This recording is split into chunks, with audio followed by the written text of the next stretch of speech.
वालेकुम स्टूडेंट्स। आज के इस लेक्चर में हम जो है वो चैप्टर नंबर 1 का एक न्यू टॉपिक स्टार्ट कर रहे हैं, स्टोइकियोमेट्री। और ये जो चैप्टर का टॉपिक है ये बहुत ही इम्पोर्टेंट है और इससे जो है वो हर साल आपका जो एक सवाल है वो लाजमी आपके पेपर्स में आता है। सबसे पहले देखें, इसका थोड़ा सा हम इंट्रोडक्शन पढ़ लेते हैं। अब देखें, केमिस्ट्री है, केमिस्ट्री की डेफिनेशन में हम ये पढ़ चुके थे कि हमारे पास केमिकल रिएक्शंस होते हैं और केमिकल रिएक्शन के अंदर देखें जो सबसे अहम चीज़ है वो ये होती है कि आप कोई रिएक्शन करवाते हैं और रिएक्शन करवाने के नतीजे में आपके पास जो है वो कोई ना कोई प्रोडक्ट आती है और यही इंडस्ट्रियल लेवल पे इसकी जो है वो एप्लीकेशन होती है कि किस तरह से आपने जो है वो कोई प्रोडक्ट बनानी है। अब कोई भी प्रोडक्ट सपोज़ आपको बनानी है तो सबसे अहम चीज़ ये है कि आप जो है वो केमिकल्स की कितनी अमाउंट आपको जो होगी वो रिक्वायर होगी। जैसे मिसाल के तौर पर आपको पता है अमोनिया जो है वो एक फर्टिलाइज़र बनाने में यूज़ होता है। तो अगर आपको जो है सपोज़ किसी इंडस्ट्री के पास ये ऑर्डर आया है कि उन्होंने अमोनिया को प्रिपेयर करना है, तो सबसे अहम चीज़ ये होगी कि अगर सपोज़ उन्हें जो है वो 1000 किलो या 1 टन जो है वो अमोनिया को प्रिपेयर करना है, तो सबसे पहली चीज़ ये होगी कि उन्हें कितनी अमाउंट उसके जो रिएक्टेंट हैं नाइट्रोजन और हाइड्रोजन, उसकी वो कितनी एग्जैक्ट अमाउंट लेंगे। तो उस एग्जैक्ट अमाउंट लेने पर तो उनको जो अमोनिया प्रोड्यूस करनी है वो कितनी प्रोड्यूस करेगी। अब जैसे मिसाल के तौर पर अगर उन्हें जो है वो 1 टन जो है वो प्रिपेयर करनी है और उन्होंने सही एग्जैक्ट कैलकुलेशन नहीं की और एग्जैक्ट कैलकुलेशन ना करने की वजह से वो इतनी रिएक्टेंट की अमाउंट ख़रीद के लेके आ गए जिससे सिर्फ जो है वो 500 kg जो है वो आप अमोनिया प्रिपेयर कर सकते हैं। तो ये फिर क्या होगा कि आपका जो है टाइम पर जो आपको ऑर्डर चाहिए वो भी आप जो है वो पूरा नहीं कर सकें। तो यहाँ बताने का मकसद ये है कि केमिकल रिएक्शन के अंदर जो भी आप प्रोडक्ट बना रहे होते हैं तो प्रोडक्ट बनाने के लिए आपको राइट अमाउंट ऑफ रिएक्टेंट्स की क्या होती है रिक्वायर होती है। अगर आप राइट अमाउंट रिएक्टेंट जो है अगर आप यूज़ करेंगे तभी आप जो है वो प्रॉपर प्रोडक्ट क्या कर सकते हैं, बना सकते हैं। तो ये जो आपके पास स्टोइकियोमेट्री है ये बुनियादी तौर पर जो है वो केमिस्ट्री की ही ब्रांच है जिसमें बुनियादी तौर पर हमने क्या पढ़ना होता है वो ये पढ़ना होता है कि आप कितने अमाउंट रिएक्टेंट की लेंगे और उस रिएक्टेंट की लेने के नतीजे में आपके पास प्रोडक्ट कितनी आएगी। और ये जो स्टोइकियो आपको वर्ड नज़र आ रहा है ये ग्रीक वर्ड है स्टोइकियोन। इसका मतलब होता है एलिमेंट्स एंड मैट्री मीन मेजरमेंट। तो स्टोइकियोमेट्री में बुनियादी तौर पर आप एलिमेंट्स की मेजरमेंट करते हैं। इतना इंट्रोडक्शन के बाद आपको समझ में आ गया होगा कि आपने कितनी अमाउंट जो है वो लेनी है रिएक्टेंट्स की और उन रिएक्टेंट्स की अमाउंट लेने के नतीजे में जो प्रोडक्ट आएगी वो आपके पास कितनी आएगी। ठीक है, तो स्टोइकियोमेट्री की जो है वो रिलेशन जो है वो इसकी डेफिनेशन लिख लेते हैं। ये जो है वो आपके पास बुनियादी तौर पर रिलेशनशिप है। किसके दरमियान रिलेशनशिप है? Relationship between amounts of reactants and product. यानी ये बुनियादी तौर पर आपको बताएगा कि आप जो है कितने रिएक्टेंट की अमाउंट लेंगे, तो कितने रिएक्टेंट के अमाउंट लेने के नतीजे में आपको जो प्रोडक्ट होगी वो कितनी मिलेगी। इन अ केमिकल रिएक्शन, किसी भी केमिकल रिएक्शन में आप कितने रिएक्टेंट लेंगे और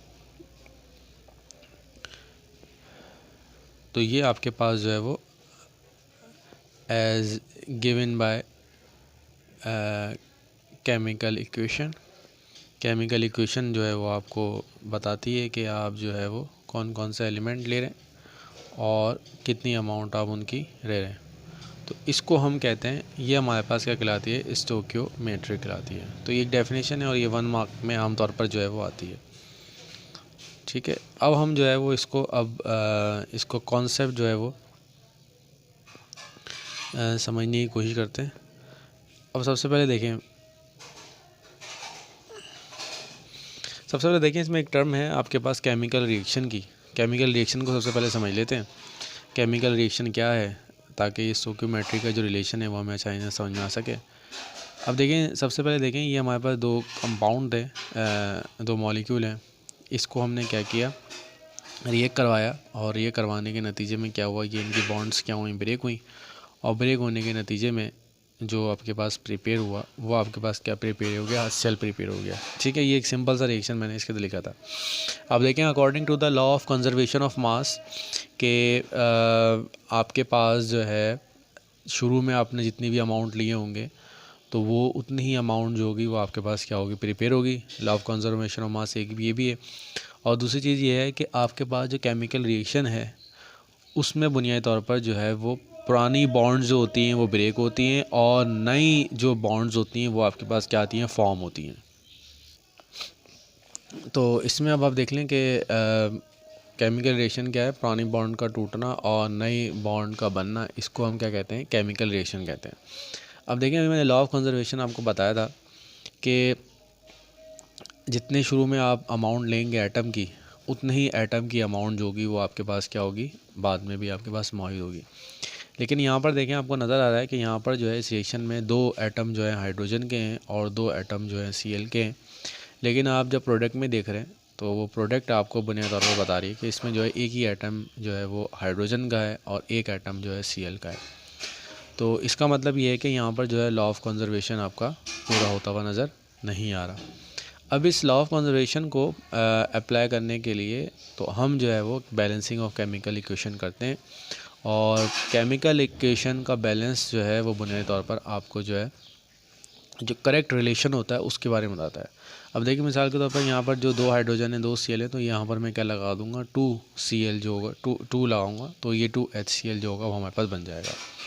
अब देखिए, ये जो इक्वेशन है, ये जो इक्वेशन है वो क्या बता रहा है, वो ये बता रहा है कि अगर आप एक मॉलिक्यूल जो है वो एक मॉलिक्यूल अगर आप जो है वो हाइड्रोजन का लेंगे और एक मॉलिक्यूल जो है वो आप किसका लेंगे, Cl2 का लेंगे, तो आपको जो है वो दो मॉलिक्यूल्स जो हैं वो HCl के आपके पास मिलेंगे। ठीक है, दो मॉलिक्यूल जो होंगे वो HCl के आपके पास मिलेंगे। ठीक है, अब फ़र्ज़ करें अगर मैं यहाँ पर क्या कर लेता हूँ, दो मॉलिक्यूल ले लेता हूँ, दो मॉलिक्यूल जो है वो हाइड्रोजन के ले लेता हूँ। ठीक है, टू मॉलिक्यूल्स जो है वो अगर मैं हाइड्रोजन के ले लेता हूँ, और टू मॉलिक्यूल जो है मैं किसके ले लेता हूँ, Cl2 के ले लेता हूँ, तो डेफिनेटली सी बात है कि यहाँ पर जो आपके पास HCl की जो मॉलिक्यूल प्रोड्यूस होंगे वो 4 मॉलिक्यूल्स जो होंगे वो HCl के आपके पास क्या होंगे, मौजूद होंगे। ठीक है, यहाँ तक समझ में आगे बात। ये बुनियादी तौर पर आपके पास ये जो स्टोइकियोमेट्रिक रिलेशन होता है वो आपको ये बताता है कि आप जो है कितने मॉलिक्यूल्स इसके लेंगे, तो कितने मॉलिक्यूल लेने पर आपके पास प्रोडक्ट जो होगी वो कितनी आएगी। अब देखिए, मॉलिक्यूल्स हो गए। अब फ़र्ज़ करें हम ले लेते हैं इसके लिए एवोगैड्रो नंबर ले लेते हैं। एवोगैड्रो मतलब 6.02 इंटू 10⁻23 मॉलिक्यूल इसके ले लेते हैं।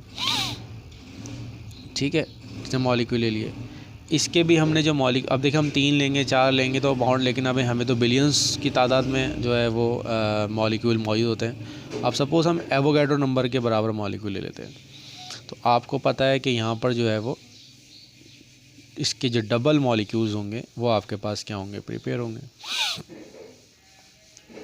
ठीक है, अब देखें, आपको पता है कि ये जो आपके पास है ये बराबर होता है किसके, जब इतने मॉलिक्यूल हो जाएं तो वो बराबर होता है किसके, 1 मोल के बराबर होता है। ठीक है, 1 मोल, और इसके भी अगर आ जाएं तो ये बराबर हो जाएगा किसके, 1 मोल के बराबर हो जाएगा। और अगर इसके भी इतने बराबर हो जाएं तो वो बराबर हो जाएगा किसके, 1 मोल के। ठीक है, ये यहाँ तक आपको बात समझ में आ गई। तो ये बुनियादी तौर पर जो इक्वेशन है ये आपको बताती है कि आप कितनी अमाउंट लेंगे। मोल पता है आपको, काउंटिंग यूनिट है। मोल आपको ये बताता है कि आप जो है कितनी अमाउंट हाइड्रोजन के लेंगे, कितनी अमाउंट लेने के ऊपर आपको जो है वो HCl की अमाउंट जो होगी वो आपके पास मिलेगी। और 1 मोल का पता है कि आपको अगर इसके मॉलिक्यूलर मास के बराबर आ जाए, तो अगर आप ले लें 1 मोल किसके बराबर होगा, 2 ग्राम्स ऑफ हाइड्रोजन। ठीक है, 2 ग्राम्स ऑफ हाइड्रोजन। और यहाँ पर अगर देख लें तो ये आपके पास जो होगा वो 71 ग्राम ऑफ Cl2। ठीक है, और HCl के जो है वो अब आप देख लीजिए, या जो है वो आपके पास जो है वो कितना आ जाएगा, इसके भी तकरीबन जो है वो 73 जो ग्राम है वो आपके पास 73 ग्राम जो होंगे वो HCl के आ जाएंगे। तो अब देखें ये जो प्रॉपर एक बिल्कुल इक्वेशन थी, इस इक्वेशन ने आपको क्या बताया कि अगर अब जैसे मैंने आपको बताया कि आपको जो है वो सपोज़ HCl को प्रिपेयर करना है लैब में, अब आपको ये पता होना चाहिए कि आपको जो है अमाउंट जो भी प्रिपेयर करनी है, उस अमाउंट को प्रिपेयर करने के लिए आपको कितने ग्राम जो है वो हाइड्रोजन के चाहिए होंगे और कितने ग्राम जो है वो Cl2 के चाहिए। और ये मोल वाला जो है इसकी मैं एक अलग से वीडियो बना चुका हूँ, उसमें भी आप इसको देख सकते हैं। ठीक है, अब इसको जो है वो हम अब मज़ीद जो है यहाँ तक हमें कॉन्सेप्ट क्लियर हो गया कि केमिकल इक्वेशन आपको बुनियादी तौर पर ये बताती है कि relationship between amount of reactant and products, amount of reactant कितनी अमाउंट लोग लेंगे आप, हाइड्रोजन कितना रिक्वायर होगा कि आप जो है HCl बना सकें, कितना अमाउंट क्लोरीन की आपको चाहिए होगी जो आप क्या कर सकें HCl को प्रिपेयर कर सकें। अब हम इसको ना एक कॉमन एग्जांपल से जो है वो समझने की कोशिश करते हैं। अब यहाँ पर देखें स्टूडेंट,